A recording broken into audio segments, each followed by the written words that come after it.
মহানবীকে অপমান এবং ভারতের মুসলিম সম্প্রদায়ের প্রতিবাদ।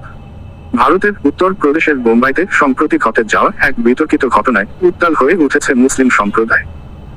এক হিন্দু ধর্ম প্রচারক তার বক্তব্যে মহানবী হযরত মুহাম্মদ সাল্লাল্লাহু আলাইহি সাল্লামকে অপমান করেছেন বলে অভিযোগ ওঠে। এই ঘটনার পরিপ্রেক্ষিতে মুসলিম সম্প্রদায়ের মধ্যে চরম ক্ষোভের সৃষ্টি হয়েছে।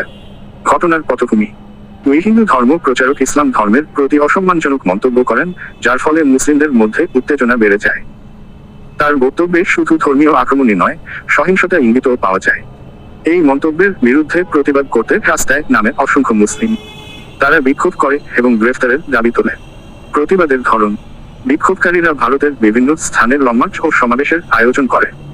তারা দাবি করে, এই ধরনের উস্কানিমূলক বক্তব্যের মাধ্যমে সাম্প্রদায়িক সম্প্রীতি নষ্ট করা হচ্ছে এবং এজন্য দায়ী ব্যক্তির বিরুদ্ধে কঠোর শাস্তি দাবি করে। প্রশাসনের প্রতিক্রিয়া: ঘটনাটি নিয়ে প্রশাসন তদন্ত শুরু করেছে এবং বিক্ষোভকারীদের দাবি গুরুত্বের সাথে নেওয়া হচ্ছে বলে জানানো হয়েছে।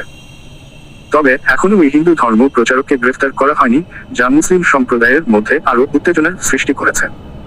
উপসংহার: ধর্মীয় সহিষ্ণুতা রক্ষার দায়িত্ব সবার। এমন সংবেদনশীল বিষয় নিয়ে বক্তব্য দেওয়ার ক্ষেত্রে সচেতনতা থাকা জরুরি। সাম্প্রদায়িক সম্প্রীতি রক্ষা করতে প্রশাসনের পক্ষ থেকে যথাযথ পদক্ষেপ নেওয়া এখন সময়ের দাবি।